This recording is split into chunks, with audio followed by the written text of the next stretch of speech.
ఒక వ్యక్తి మీ మనసుని గాయపరచాలన్నా లేదా మిమ్మల్ని ఎమోషనల్గా నీరు కార్చాలన్నా కేవలం మీతోటి గొడవలు వాదోపవాదాలు ఇవి చేస్తేనే అని కాదు, మనకి తెలియకుండానే సైలెంట్గా వారు మనల్ని పెట్టే ఇబ్బందులు చాలా ఉంటాయి.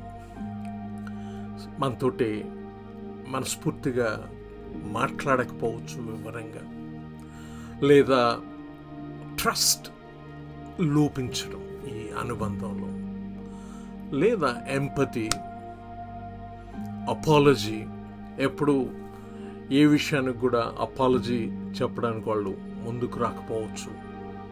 అలాగనే అక్నాలెడ్జ్మెంట్, మనం ఏదన్నా వాళ్ళకి ఒక ఫేవర్ చేసినా లేదా మన ప్రేమని మనం ఎక్స్ప్రెస్ చేసినా thank you, I understand you, ఇటువంటి అక్నాలెడ్జ్మెంట్స్ లేకపోవడం, రెస్పాన్స్ లేకపోవడం, అలాగనే మన యొక్క బేసిక్ లవ్ లాంగ్వేజ్ని వాళ్ళు అర్థం చేసుకోకపోవడం.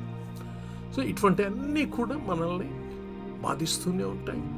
కానీ మనం కేవలం ఏమనుకుంటామంటే మనతో ఆర్గ్యుమెంట్ చేయడం లేదు లేదా గొడవలు పెట్టుకోవడం లేదు కాబట్టి నాతోటి ప్రేమపూరితంగానే అవతల వ్యక్తి ఉన్నాడు అని మనం ఆలోచిస్తూ ఉంటాం. కానీ ఒక వ్యక్తితోటి ఆ అనుబంధంలో పరిపూర్ణత రావాలంటే ఇవన్నీ కూడా సమ్మేళితం అయినప్పుడే ఆ అనుబంధంలో ఆ ప్రత్యేకత వస్తుంది.